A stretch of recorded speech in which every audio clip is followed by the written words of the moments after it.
গ্ৰাম্য কৃষকৰ চমকপথ সফলতা মাৰ্চিডিজ বা BMW লৈ পথাৰলৈ কৃষক যোৱাৰ কাহিনী এতিয়া পুৰণি হ'ল আজি শুনাম অসমীয়া কৃষকৰ উত্থানৰ কাহিনী ৰ'ব কাহিনী আৰম্ভ কৰাৰ আগতে চাই লওক এইকেইটা বস্তু এটা ভঁৰাল এখন গাড়ী এখন সুন্দৰ তোৰণৰ সতে এটা ঘৰ এটা গোহালি ইত্যাদি ইত্যাদি ইত্যাদি এতিয়া হওক কাহিনীলৈ আগবাঢ়ো লখিমপুৰ জিলাৰ নাৰায়ণপুৰ ১ নং বহুপথাৰ গাঁৱৰ ভৱেন বৰাই বিগত ১৫ বছৰ ধৰি জৈৱিক কৃষিৰে আত্মনিৰ্ভৰশীল হৈ আগবাঢ়ি গৈছে দুবিঘা মাটিত ৰবি শস্য কৰি ইতিমধ্যে ঘৰখনৰ এটা সুন্দৰ পৰিৱেশ নিৰ্মাণ কৰাৰ লগতে এখন বাহনো ক্ৰয় কৰিছে দুকঠা মাটিত কবি খেতি কৰি দুটা খেতিৰে ধনেৰে ক্ৰয় কৰিছে এখন ৪চকীয়া গাড়ী ১১ জোপা জাতিলাওৰ জৰিয়তে ৪৫,০০০ টকা এইবাৰ লাভ কৰিছে কৃষকজনে শেহতীয়াকৈ যুগ সাপেক্ষে এটি ঘৰ নিৰ্মাণৰ বাবে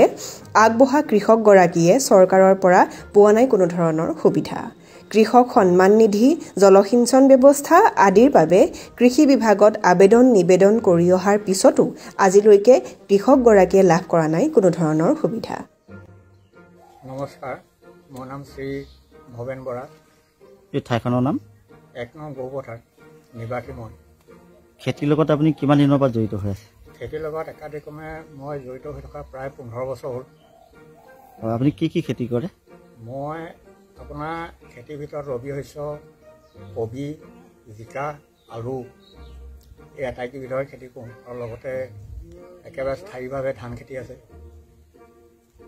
ধান খেতি কিমান কৰে ধান খেতি প্ৰায় ৮ বিঘা মাটি খেতি কৰা হয় পৰিয়ালত বৰ্তমান আমাৰ ৬জন আছে সদস্য তাৰে পু বোৱাৰী আৰু নাতি ২জন গৃহস্থী ঘৰখনত চাকৰি এজনো নাই বজাৰত বৰ্তমান উৎপাদন ওলাই আছে কি ওলাইছে বৰ্তমান কবি ওলাই আছে বন্ধাকবি ফুলকবি বেঙেনা বকুলি কৰিছিলোঁ আৰু news desk report UA news এদাই হ'ল বৰ্তমান বকুলিখিনি ওলাব ধান খেতি ৮ বিঘা মাটিত কৰা হয় আৰু ৰবি শস্য ২ বিঘা যিহেতু নিজেই উৎপাদিত কৰা নিজ হাতে যিখিনি কৰা হৈছে এইখিনিৰ পৰাই গোটেই পৰিয়ালটো সুকলমে চলোৱা হৈছে পৰিচালনা কৰা হৈছে লগতে বাকী অন্যান্য দিশ ধৰি লওক এইখিনি ৰাজহী ফিতহী যিবিলাক অন্যান্য দিশ এই দিশখিনিও গোটেই নিজ হাতে নিজৰ ফচলৰ পৰাই এইখিনি কৰি থকা হৈছে বৰ্তমানলৈকে আমি আপোনাৰ ইয়ালৈ আহোঁতে দেখিলোঁ সুন্দৰ এখন গেট আছে সন্মুখত এখন সুন্দৰ গাড়ী আছে সুন্দৰ এটা ভঁৰাল গৰু ঘৰ ছাগলী ঘৰ আপোনাৰ পৰিৱেশো খুব সুন্দৰ যথেষ্ট ভাল লাগিলে এই সকলোখিনি আপুনি খেতিৰ দ্বাৰাই কৰিছেনে হয় এই গোটেইখিনি যিমানখিনি কৰাইছে গোটেইখিনি এইবাৰ আপোনাৰ এই বছৰ জানুৱাৰী আগৰ পৰা ফাৰ্ষ্ট ডিচেম্বৰৰ পৰাই আৰম্ভ হৈছে ফাৰ্ষ্ট ডিচেম্বৰ আপোনাৰ তাৰ আগত আপোনাৰ প্ৰায় আহিন মানৰ পৰাই আৰম্ভ হৈছে ধৰি লওক জাতিলাও ছিজনৰ পৰাই জাতিলাও বৰ্তমান আপুনি যিটো দেখিছে এবিঘা মাটিটোত কৰা হৈছিল জাতিলাওটো বিশেষ পইচা খৰচ নহয় এতিয়া ধৰি লওক এজোপা জাতিলাও কৰিবলৈ গ'লে এনেই মানুহে ভাবে বহুত পইচা খৰচ হয় বুলি কিন্তু বিশেষ পইচা তাত খৰচ কৰিব নালাগে যিহেতু তাত গোবৰহে বিশেষ প্ৰয়োজন বৰ্তমান এই যিটো কৰাইছিলে মই এতিয়া এবিঘা বুলি ক'বলৈ যাওঁতে মাটিটোহে বিঘা কিন্তু গুৰি হিচাপত 11 জোপা আছিল এই 11 জোপাত প্ৰায় ৪৫,০০০ মান টকা ওলালে কাটিং ব্যৱস্থাটো আমাৰ নাই বৰ্তমান কৰা হোৱা নাই কাটিংটো মানে আমাৰ এনেকুৱা হয় আমি যিখিনি পাত ডাঠ হ'লে সেই পাতখিনি কাটিং কৰিবলগীয়া হয় আগটো নেকাটে আগটো যিমান বগাব পাৰে সিমানে তাত কলিটো বেছিকৈ লাগে যিমান বগাব পাৰে কৃষক সন্মাননিধি ধন বৰ্তমানলৈকে আমাক ঢুকি পোৱাগৈ নাই নেকি পোৱা হোৱা নাই জলসিঞ্চন আঁচনি কিবা সুবিধা পাইছেনে নাই যোগাযোগ এটাইকেইটা দিশতে কৰা হৈছে এগ্ৰিকালচাৰ যিটো এবাৰ কৰা হৈছিলে এই চলাৰ ছিষ্টেমত যিটো দিছিলে প্ৰায় ৯ লাখ টকা এটা আঁচনি সেই ৯ লাখ আঁচনিটো ইতিমধ্যে মই এপ্লিকেশ্যন কৰা হৈছিলোঁ দুবাৰকৈ এপ্লিকেশ্যন কৰিলোঁ কিন্তু কথা হ'ল 2বাৰ ফলৱতী হ'ব নোৱাৰিলোঁ কৃষি যিটো চৰকাৰ বৰ্তমান কৃষকৰ যি এককালীন সাহায্য এটা প্ৰদান কৰি আছে বৰ্তমান তাৰ লগতো প্ৰায় 3বাৰমান যোগাযোগ কৰা হ'ল গ্ৰাম সেৱকৰ লগত তাতো কোনো ফলৱতী নহ'ল গ্ৰাম সেৱকে কি কৰে বিশেষ মই নাজানো কিন্তু যিটো ডকুমেণ্ট বিচাৰে সেই ডকুমেণ্টখিনি ইতিমধ্যে তেখেতক প্ৰদান কৰা হৈছে অনলাইন কৰিছিলে নেকি? অনলাইন কৰিছিলে নেকি? অনলাইন কৰা হোৱা নাই, পোনপটীয়াকৈ এপ্লিকেশ্যনে কৰা হৈছে, পোনপটীয়া তেখেতবিলাকে দিয়া ফৰ্ম ফিল আপ কৰি দিয়া হৈছে। কিন্তু কথা হ'ল তাৰ পৰা একো লাভৱান হোৱা নাই হোৱা, আৰু সেইটোৰ ওপৰত বিশেষ মই লাগি থাকিবলৈ যিহেতু সময় অসুবিধা। হয় হয়, বিশেষকৈ আপুনি দেখিছে যে এইটো কৃষিৰ ওপৰতে জড়িত হৈ থাকোঁ। এই কৃষিৰ ওপৰত জড়িত হৈ থকাৰ পিছত অফিচিয়েলি যিটো দিশ, এই অফিচিয়েলি দিশটোত আপোনাৰ এবাৰ বা দুবাৰহে যাব পাৰি। তাতকৈ আৰু বিশেষ তাত লাগি থাকিবলৈ আমাৰ খুব সময় দিব পৰা নাযায়। আপোনাৰ ল'ৰা কিহত পঢ়ি আছে নে? ল'ৰা বৰ্তমান নিজৰ যি ভাগ ল'ৰা মাত্ৰ এজনেই, সেই ল'ৰাজন বৰ্তমান পঢ়ি থকা নাই। তেওঁ বৰ্তমান বেপাৰ বিজনেছ ঘৰৰ যিখিনি উৎপাদন খেতি, এই খেতিখিনি তেওঁ বজাৰত বেচেহি, নিজে বেচা হয় প্ৰায়। সেই নিজে বেচাৰ কাৰণে তাৰপৰা যিটো মূল্য পাওঁ, সেই মূল্যটো বৰ্তমান আমাৰ যথেষ্টখিনি আমি আগবাঢ়ি যাবলৈ অকণমান সুবিধা হয়। আপোনাৰ ঘৰৰ সন্মুখত ইটা দেখিছোঁ, ঘৰৰ পিছফালে ইটা দেখিছোঁ, ইটাবোৰ কেতিয়া আনিছে? ইটা বৰ্তমান এতিয়া অনা হৈছে।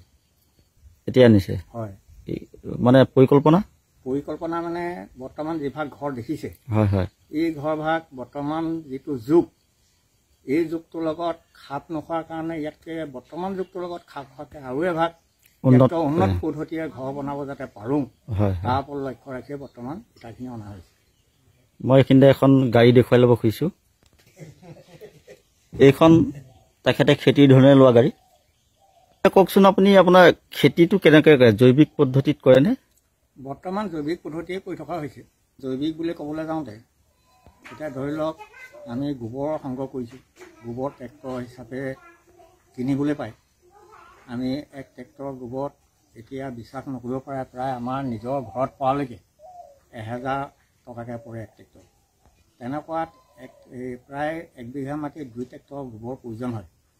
এই গোবৰে যথেষ্ট বুলি আমি ভাবোঁ, আৰু গোবৰতকৈ আপোনাৰ যিমানখিনি ৰাসায়নিক সাৰ দিয়ক, কিন্তু গোবৰ সমান কেতিয়াও উপকৃত হ'ব নোৱাৰে বুলি ভাবোঁ। আপোনাৰ আৰু এটা বস্তু আছে, আপোনাৰ গাঁত কৰি পেলাই তাত ধৰি লওক ছাগলী গু, হাঁহৰ গু বা মেটেকা জাবৰ জোঁথৰ, যিখিনি চোতাল সৰা জাবৰ জোঁথৰ হয়, এই জাবৰ জোঁথৰখিনি সেই গাঁতত পেলোৱা হয়, আৰু সেই গাঁতত পৰি পেলাই প্ৰায় এবছৰৰ পিছত আকৌ গাঁত খোলা হয়। সেই খুলি পেলাই তাৰ পৰা যিখিনি সাৰ হয়, সেই সাৰখিনি গোবৰৰ লগত মিক্স কৰি খেতিত প্ৰয়োগ কৰা হয়। খেতিৰ লগত জড়িত মই এতিয়া প্ৰায় 15 বছৰ হৈ গ'ল একাধিক্ৰমে কৰি থকা। হয় হয়, এই 15 বছৰ আপোনাৰ অকল এটা খেতি বুলি নহয়, ধৰি লওক 12 মাহে খেতি, ছিজনেবল। মানে এই যিটো অগ্ৰগতি মই দেখিছোঁ, ঘৰ দুৱাৰৰ অৱস্থাৰ পৰা ধৰি গাড়ী ঘোঁৰাৰ পৰা ধৰি সন্মুখত এখন সুন্দৰ গেট আছে, আচলতে এয়া চব খেতি ধৰণে কৰা নে? খেতি ধৰণে কৰা। খেতি মানে এতিয়া ধৰি লওক বহুত যুৱকে নতুন পদ্ধতিত খেতি কৰিম বুলি দেখাক দেখি ওলাই আহিছে।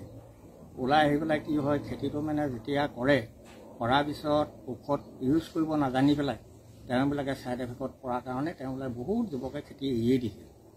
কিন্তু এতিয়া আপোনাক ক'লোঁ যে মই একাধিক্ৰমে 15 বছৰ কৰি আছোঁ। এই 15 বছৰ দিন এতিয়ালৈকে ভগৱানে কোৱাত আমি এতিয়ালৈকে কোনো এটা ডাক্তৰ ট্ৰিটমেণ্ট ল'বলগীয়া হোৱা নাই। নতুন খেতিয়ক ধৰক, নতুন খেতিয়কক এতিয়া ধৰি লওক যিসকলৰ কৰ্মচাৰী সূত্ৰে চাকৰি তাকৰি কৰিছে, তেওঁবিলাকৰ কথাটো বেলেগ। বৰ্তমান যুগটোত যাৰ চাকৰি নাই, এই চাকৰি নাইকিয়া যুৱকসকলেই হওক বা বয়সস্থসকলেই হওক, বৰ্তমান আপুনি জানেই বৰ্তমান যুগটোত এখন ঘৰ চলিবলৈ এমাহত যিমান টকাৰ প্ৰয়োজন হৈছে, ই যদি কৰ্ম নকৰে তেতিয়াহ'লে কোনো পধ্যে তেওঁবিলাক আগবাঢ়ি যাব নোৱাৰিব। আৰু পৰাপক্ষত ওচৰে হওক বা আঁতৰে হওক, যুৱকসকল 2-এজনে পৰামৰ্শ ল'লে তেখেতসকলক পৰামৰ্শও দিয়া হৈছে, এইদৰে কৰিলে মানে আগবাঢ়ি যাব। বিশেষকৈ উপদেশতকৈ আৰ্হিয়ে শ্ৰেষ্ঠ বুলি কৈছে। এতিয়া ধৰি লওক আমি খেতি কৰি আছোঁ, যদি কোনোবা এজনে দেখি পেলাই যদি তেওঁ অকণমান কৰিবলৈ চায়, মই তেওঁক সহায় কৰাত একমত। নিশ্চয়। আপোনাৰ পৰিয়ালৰ বাকীসকলকো আমি একেলগে ইয়াতে চাব খুজিছোঁ। নিজৰ যিভাগ ল'ৰাভাগ নাই, তেওঁ চাপৰিত গ'লগৈ। নাতি আছে, নাতি 2জন আছে, বোৱাৰী আছে, আৰু আমাৰ পৰিবাৰো নাই ঘৰত। হয় হয়, থকা কেইজনকে আমি লগ পাওঁ। নমস্কাৰ, মোৰ নাম হৈছে সুজিত বৰা। পঢ়ি আছা কিহত? মই এবাৰ হায়াৰ ছেকেণ্ডেৰী ফাইনেল দিম। ককাই কোৱা কথাবিলাক হয়নে? হয় হয়। তোমাৰ নামটো কি মইনা? নমস্কাৰ, মোৰ নাম হৈছে মুগ্ধা বৰা। কিহত পঢ়ি আছা? ধুনীয়া। আপুনি বোৱাৰী? হয়। নমস্কাৰ, মোৰ নাম শ্ৰী অনামিকা বৰা, মই বোৱাৰী। আপোনাৰ শহুৰ দেউতাই কোৱা কথাখিনি হয় হয় সঁচা। সহায় মানে আমি কাম বন কৰি থাকোঁ নাই, এইবোৰ চাহ জলপান দিয়াত সহায় কৰোঁ আৰু। নিশ্চয় নিশ্চয় ভাল লাগিল আপোনালোকক লগ পাই। হ'ব আপুনি সাৰ বীজ কিবা কিবি চৰকাৰৰ পৰা পাইছেনে? চৰকাৰৰ পৰা বৰ্তমান একো পোৱা নাই। চৰকাৰী সহায়টো আপোনাক প্ৰয়োজন, কিন্তু কি ক'ব চৰকাৰলৈ শেষত কি ক'ব? মই চৰকাৰলৈ এটাই আহ্বান জনাব বিচাৰিছোঁ যে যদি তেখেতসকলে আমাৰ লেখীয়া উপযুক্ত কৃষকক সহায় কৰে তেতিয়াহ'লে নিশ্চয় আমি আগুৱাই যাব পাৰিম যথেষ্ট, আৰু ফলৱতী হ'ব পাৰিম, আৰু ধৰি লওক পৰিয়ালটি আৰু আগুৱাই নিয়াত সুবিধা হ'ব। এইটোৱে বুলি মই আহ্বান জনাইছোঁ। ধন্যবাদ। গাড়ীভাগ আমি খেতি ধৰণে লোৱা এইভাগ লোৱা হৈছে। এভাগ গোসাঁই ঘৰ নেকি? এইভাগ গুৰু গৃহ। হয়, এইটো কেতিয়া বনালে? এইভাগ বনোৱা আজি প্ৰায় 10 বছৰে ধৰক। খেতি ধৰণে? খেতি ধৰণে বনোৱা। নিশ্চয় নিশ্চয়। সাধাৰণতে ভঁৰাল আমি 100 দেখুওৱা, এইটো কেতিয়া বনালে? এইটো আপোনাৰ আজি 2 বছৰ হৈছে বনোৱা। হয় হয়। ওপৰত কি ৰাখে? ওপৰত আপোনাৰ ধান আছে। তলত? তলত আপোনাৰ ষ্ট'ৰ ৰুম এইটো। হয় হয় হয়, ঠিক আছে। এইভাগ গোহালি। হয়, গৰু আপোনাৰ? বৰ্তমান গৰু আছে 8টা। ঘৰত এহাল, বাকী গাই আৰু দমৰা আছে 2টা। ছাগলী গৃহ। সেই ছাগলী আছে 6টা। 6টা ছাগলী। 6টা ছাগলী। খাচীনে? খাচী আছে 2টা, বাকী এখন মাইকী। বৰ্তমান যিভাগ ইটা দেখিছে, হয়, সেই ইটাখিনি বৰ্তমান ঘৰ নতুনকৈ আকৌ বনাবৰ কাৰণে আনি থোৱা হৈছে।